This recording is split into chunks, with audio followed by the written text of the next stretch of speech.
Hello बच्चों, good morning India, good morning friends. आइए solve करते हैं क्वेश्चन। देखिए बच्चों, जैसे दिया है 12 सही 1/2% वार्षिक साधारण ब्याज की दर से निवेशित एक राशि पर 2 वर्ष बाद प्राप्त मिश्र धन 8,250 है। 8,200 कितना है बच्चों? 50 है।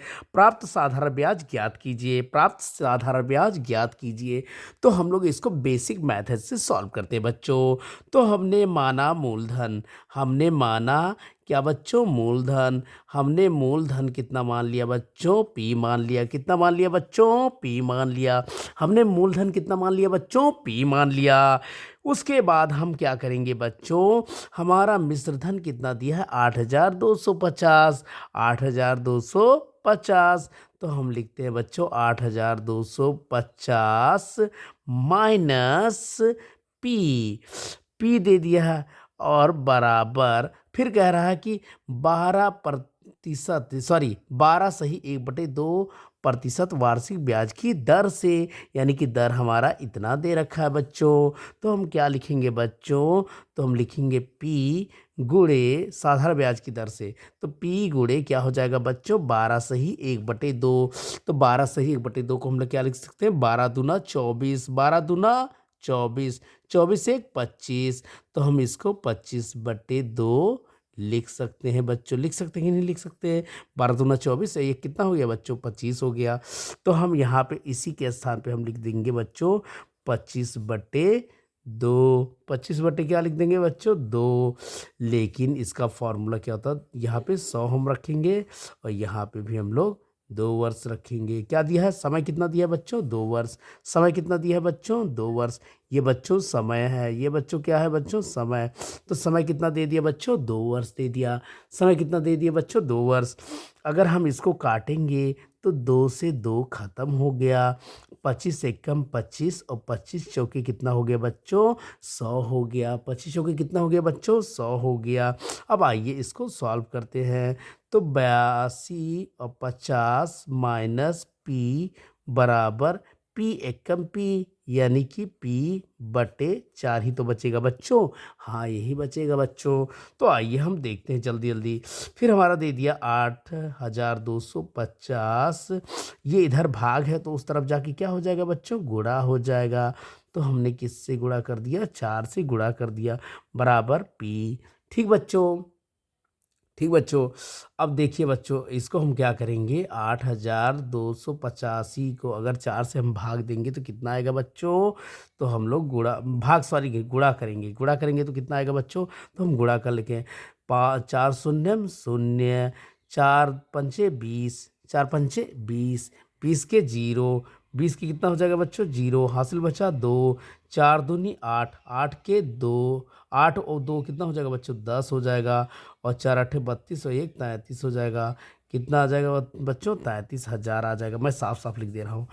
देखिए, 4 शून्य शून्य हो गया। 4 पंचे 20, 20 के 0। 4 शून्य शून्य, ध्यान से देखिएगा बच्चों। 4 शून्य शून्य, 4 पंचे 20 के 0, हासिल बचा 2। 4 दूनी 8, 8 और 2 10 के 0, हासिल बचा 1। 4 8 32 और 1 कितना हो गया बच्चों? 33 हो गया। और माइनस और 4 का गुणा पी से होगा तो क्या हो जाएगा बच्चों? 4 पी। और 1 पी हमारा इधर ही रखा हुआ है बच्चों। ठीक, अब आइए देखते हैं इसको कैसे सॉल्व करते हैं। फिर देखिए बच्चों, अब देखिए हमें पता है 33,000 पी, सॉरी पी नहीं, 33,000 क्या हो जाएगा बच्चों? 33,000 तो हो गया, पी कहाँ होगा बच्चों? 33,000 हमारा हो गया, इसका गुणा हुआ तो कितना आया? 33,000 और -4 पी दे दिया है। और कोई चीज़ अगर इस तरफ प्लस में हो तो इस तरफ आएगा तो क्या हो जाएगा बच्चों? -पी हो जाएगा। बराबर हम 0 रख लेते हैं, क्योंकि प्लस, ये प्लस है तो इस तरफ आएगा तो क्या होगा? माइनस होगा। ध्यान दीजिएगा बच्चों। फिर हमने क्या लिखा बच्चों? 33,000 क्या लिखा बच्चों? अब 33,000 तो हमने लिखा। अब यहाँ पे माइनस, यहाँ पे भी माइनस, ये भी 4p, ये भी p, तो 4p और एक p कितना हो जाएगा, -5p हो जाएगा। कितना हो जाएगा बच्चों, -5p। अब देखिए बच्चों 5p बराबर क्या हो जाएगा बच्चों, 0। लेकिन लेकिन लेकिन यहाँ पे देखिए, अगर -5p हम लिख लेते हैं तो ये वाला हिस्सा जो दिया है किस में दिया है बच्चों, प्लस में दिया है, वो उस तरफ जाएगा तो हमारा क्या हो जाएगा, निगेटिव हो जाएगा, यानी कि माइनस हो जाएगा। तो हमारा आ जाएगा बच्चों 33,000 आ जाएगा। हो जाएगा कि नहीं बच्चों। अब देखिए बच्चों, आप यहाँ पे देख सकते हैं माइनस माइनस कैंसिल हो सकता है। अब हमारा आया बच्चे 5p बराबर 33,000, ये आया ना बच्चों। अब हमें मान लो p का वैल्यू चाहिए, तो हम क्या करेंगे, p बराबर 33,000 बटे 5p दिया है तो 5p गुणा में दिया है, तो इस तरफ आएगा क्या हो जाएगा, भाग हो जाएगा।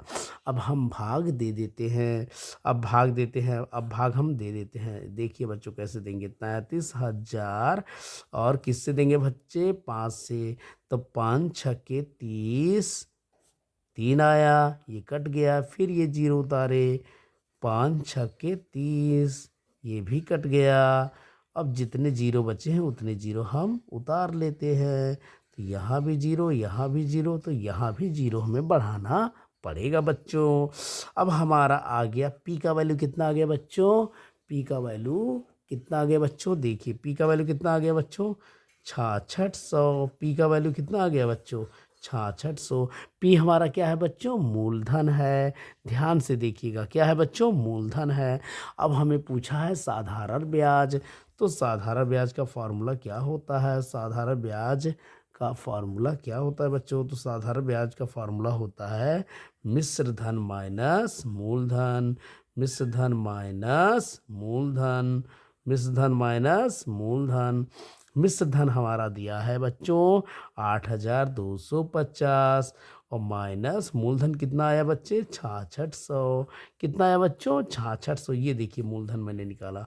अब माइनस करेंगे 10 में से 0, सॉरी यहाँ पे देखिए 0 है, यहाँ पे 0 में से 0 घटाएंगे 0 मिलेगा, 5 में से 0 घटाएंगे तो 5 ही मिलेगा, 2 में से 6 तो घटेगा नहीं, 2 इससे उधार लेगा तो 12 हो जाएगा, 12 में से 6 गया 6 आएगा बच्चों।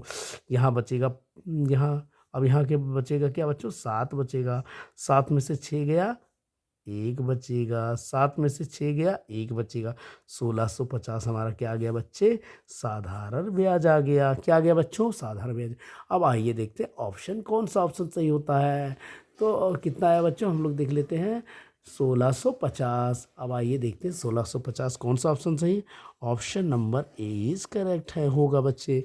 थैंक्स फॉर वॉचिंग बच्चों, लाइक और सब्सक्राइब करें बच्चों ऐसे वीडियो देखने के लिए।